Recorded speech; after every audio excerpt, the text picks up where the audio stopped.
우리는 살아가면서 수없이 많은 것들을 겪으면서 살아갑니다.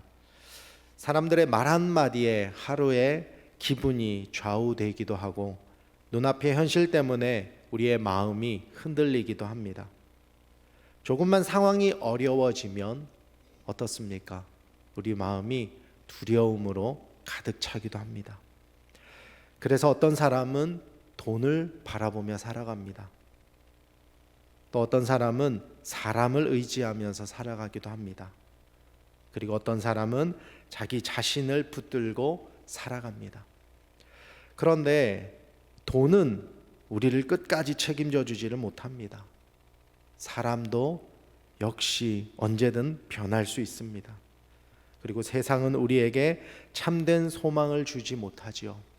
심지어 우리 자신도 우리를 끝까지 붙들 능력이 없습니다. 그래서 우리의 삶은 흔들리고 불안하고 그리고 쉽게 낙심하기도 합니다. 결국 인간의 문제는 능력의 문제가 아니라 우리가 무엇을 바라보고 무엇을 붙들고 있는가의 문제인 것입니다. 무엇을 바라보며 살아가는가, 아니 누구를 바라보며 살아가는가의 문제인 것입니다. 환경을 바라보면 두려움이 커집니다. 환경은 늘 바뀌기 때문입니다. 오늘은 괜찮았는데 내일은 흔들릴 수 있고 내 손으로 붙들 수 없는 일들이 너무나도 많기 때문입니다. 그럼 사람은 어떻습니까? 사람을 바라보면 실망하게 됩니다. 연약하기 때문입니다. 기대했던 사람도 무너질 수 있고 의지했던 사람도 내 마음을 끝까지 채워줄 수 없기 때문입니다. 그럼 세상은 어떤가요? 세상을 바라보면 우린 욕심만 더 생기게 됩니다. 왜요?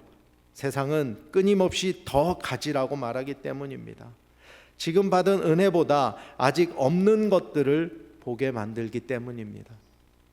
심지어 자기 자신을 바라보면 낙심하게 됩니다. 이유는 내 안에 있는 믿음보다 흔들림이 더 많고 내가 한 수 없는 결심보다 실패가 더 많으며 내 안에 사랑보다 죄의 흔적이 더 깊이 남아있음을 보기 때문입니다.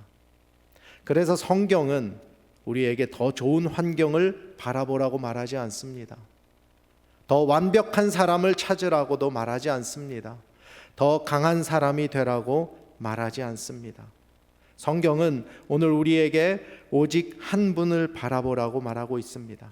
오늘 본문 2절을 보겠습니다. 믿음의 주요 또 온전케 하시는 이인 예수를 바라보자. 믿음의 길은 자기 힘으로 버티는 길이 아니라 오직 예수를 바라보는 길입니다. 히브리서를 받았던 당시의 성도들은 힘든 시간을 보내고 있었습니다. 그들은 믿음 때문에 조롱받았고 핍박받았고 재산을 빼앗기기도 했습니다. 신앙을 포기하고 싶은 유혹 가운데 있었습니다. 그래서 히브리서 기자는 먼저 믿음의 사람들을 이야기합니다. 그는 11장에 아벨과 노아, 아브라함과 모세 그리고 수많은 믿음의 선진들을 이야기합니다. 그들은 모두 믿음으로 살아왔습니다. 그리고 믿음으로 견뎠으며 믿음으로 하나님을 바라보았습니다. 그러나 히브리서 기자는 거기서 멈추지 않고 11장의 믿음의 사람들을 지나 독자들의 시선을 그리고 우리의 시선을 오직 한 분께로 향하게 합니다. 믿음의 주요 또 온전케 하시는 이인 예수를 바라보자. 믿음의 중심은 사람이 아닙니다. 믿음의 중심은 우리의 결심도 아닙니다. 오직 예수 그리스도입니다. 본문 1절은 이렇게 기록합니다. 이러므로 우리에게 구름같이 둘러싼 허다한 증인들이 있으니 모든 무거운 것과 얽매이기 쉬운 죄를 벗어버리고 인내로써 우리 앞에 당한 경주를 하며. 히브리서 기자는 신앙을 경주로 묘사합니다. 신앙은 잠깐 뜨거워지는 감정이 아닙니다. 잠시 열심을 내는 것도 아닙니다. 끝까지 달려가는 것입니다. 주님 만나는 그날까지 끝까지 믿음을 붙들고 가는 것입니다. 그런데 이 길이 쉬운 길이 아니라는 것은 저도 알고 여기 계신 우리 모두가 아는 사실입니다. 성경은 본문에서 우리에게 무거운 것이 있다라고 말합니다. 여기에서 무거운 것은 다만 그냥 죄만 말하는 것이 아니라 신앙의 경주를 둔하게 만들고 우리의 걸음을 무겁게 만드는 모든 것을 의미합니다. 이 무거운 것들 가운데 여러 가지 염려도 포함이 됩니다. 또한 사람들의 시선이 우리의 무거운 짐이 될 수도 있습니다. 그리고 지나친 자기 연민이나 비교하는 마음 역시 우리의 마음을 무겁게 합니다. 이어서 얽매이기 쉬운 죄가 있다고 합니다. 죄는 우리를 그냥 스쳐 지나가지 않습니다. 우리를 감싸고 우리를 붙잡고 결국 우리를 넘어뜨립니다. 처음에는 작아 보이지만 결국에 우리가 하나님께로 나아가는 걸음을 막게 됩니다. 이스라엘 백성들을 보면 너무나 잘 알 수 있지 않습니까? 그들이 홍해를 건널 때 그들은 하나님을 찬양했습니다. 그런데 그리고 하나님께서 자신들과 함께 하시고 자신들을 위해 애굽의 군대를 물 가운데서 심판하시는 것을 그들은 똑똑히 두 눈으로 목격했습니다. 경험했습니다. 그런데 그들이 광야에 들어서자 어떻게 바뀌었습니까? 그들의 시선은 하나님께로부터 환경으로 옮겨지게 됩니다. 물이 없자 원망을 하고 먹을 것이 없자 불평합니다. 가나안의 거대한 사람들을 보자 두려워하기 시작합니다. 그들의 문제는 단지 환경이 어려워졌다는 데 있지 않았습니다. 그들의 시선이 하나님에게서 떠났다는 데 있습니다.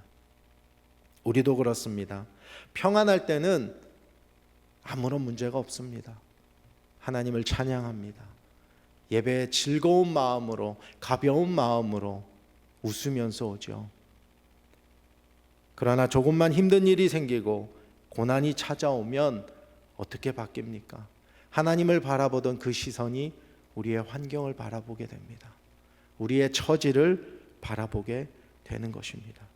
이것이 인간의 연약함입니다. 그러나 믿음의 사람들인 여호수아와 갈렙은 달랐습니다. 그들도 똑같은 광야를 바라봤습니다.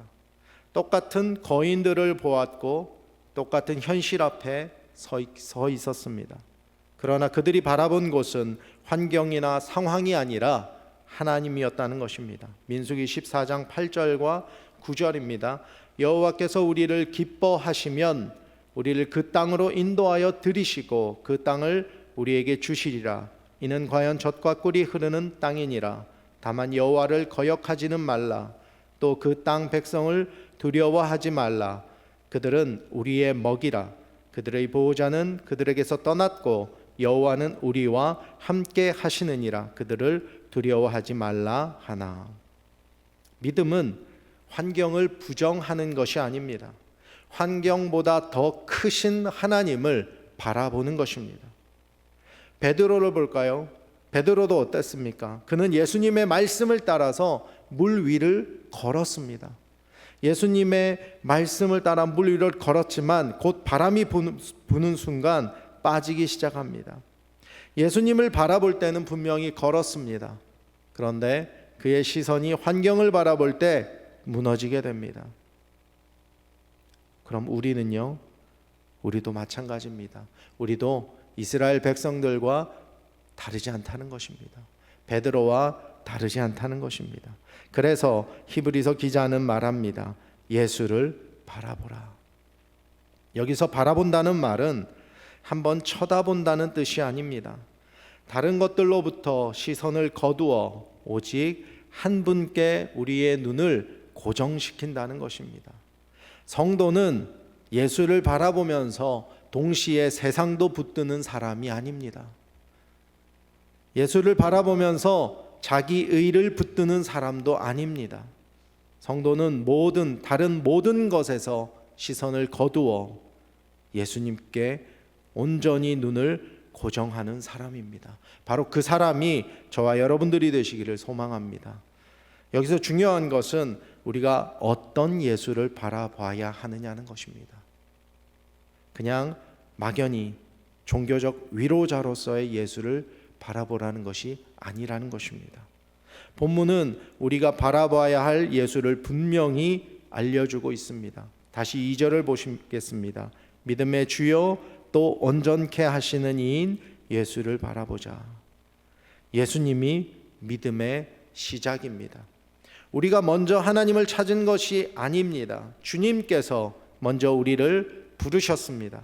죽었던 우리를 살리셨고 죄 가운데 있던 우리를 주의 길로 인도하셨습니다. 믿지 못하던 우리에게 믿음을 허락하셨습니다. 에베소서 2장 8절은 이렇게 기록합니다.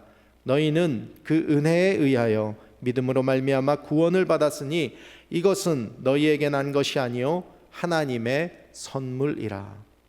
믿음은 인간의 능력이 아니라 하나님의 은혜라고 성경은 말합니다. 그래서 성도의 구원은 자기 의지로 유지되는 것이 아니라 주님께서 붙들어 주심으로 유지되는 것입니다. 우리는 자주 흔들립니다. 자주 무너집니다. 자주 실패합니다. 그러나 우리의 믿음은 우리의 손이 아닌 주님의 손에 달려 있습니다. 본문은 예수님에 대해 믿음의 시작만이 아니라 온전케 하시는 이라고 말합니다. 다시 말해서 주님이 우리의 믿음을 끝까지 완성케 하시는 분이라는 것입니다. 빌립보서 1장 6절입니다. 너희 안에서 착한 일을 시작하신 이가 그리스도 예수의 날까지 이루실 줄을 우리는 확신하노라. 성도의 소망은 자기 열심이 아닙니다. 끝까지 붙드시는 하나님이 우리의 소망인 줄로 믿습니다. 본문은 우리가 바라봐야 할 예수님이 어떤 분인지 계속해서 알려줍니다. 2절을 계속 보시겠습니다. 그는 그 앞에 있는 기쁨을 위하여 십자가를 참으사 부끄러움을 개의치 아니하시더니. 예수님께서는 십자가를 피하지 않으셨습니다. 예수님은 조롱받으셨고 버림받으셨습니다. 고난을 당하셨습니다. 그러나 예수님께서는 그 모든 것들을 참아내셨습니다.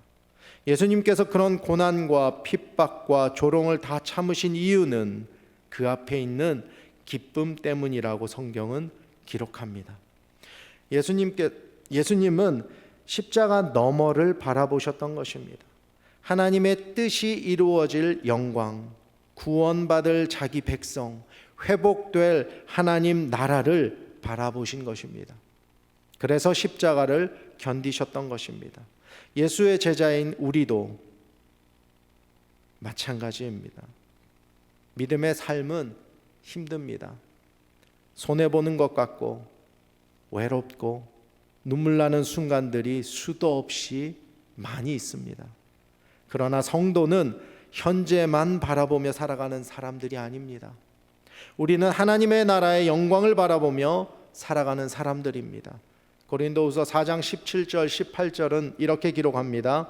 우리가 잠시 받는 환난에 경한 것이 지극히 크고 영원한 영광에 중한 것을 우리에게 이루게 함이니 우리가 주목하는 것은 보이는 것이 아니요 보이지 않는 것이니 보이는 것은 잠깐이요 보이지 않는 것은 영원함이라.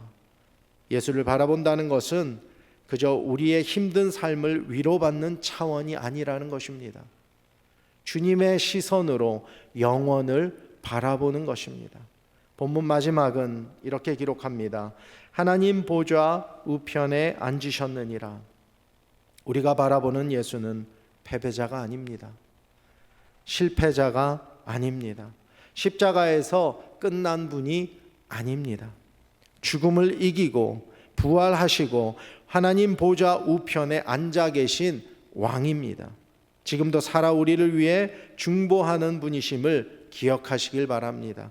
우리가 바라보는 예수님은 지금도 교회를 다스리시고 성도를 붙드시고 만물을 통치하십니다. 그래서 우리의 시선은 세상을 향하는 것이 아니라 예수님만을 바라봐야 한다는 것입니다. 교회가 힘을 잃는 이유는 다른 데 있지 않습니다. 교회의 시선이 예수님에게서 멀어졌기 때문입니다. 사람을 바라보고 세상을 바라보며 조건을 바라보기 때문입니다. 성도도 마찬가지입니다. 예수님에게서 시선을 옮기면 힘을 잃게 됩니다. 마음이 세상의 것들로 가득 차게 됩니다. 아무런 힘을 쓸 수가 없게 되는 것입니다. 우리의 능력은 우리에게서 나오는 것이 아니라 예수님으로부터 나오는 것입니다. 우리의 소망도 예수님으로부터 나오는 것입니다. 사랑하는 성도 여러분, 우리 삶에는 여전히 광야가 있습니다. 눈물도 있습니다. 낙심도 있습니다. 그러나 믿음의 길은 우리의 힘으로 버티는 길이 아님을 알아야 합니다. 믿음의 길은 예수를 바라보는 길입니다. 십자가를 참으시고 영광 가운데 계시며 지금도 자기 백성을 붙드시는 주님을 바라보는 것입니다. 마지막 날까지 주님 앞에 서는 그날까지 예수님만 바라보며 그렇게 승리의 삶을 살아가시는 저와 여러분들이 되시기를 소망합니다. 그리고 우리 하늘누림교회가 되기를 우리 주님의 이름으로 간절히 축원합니다.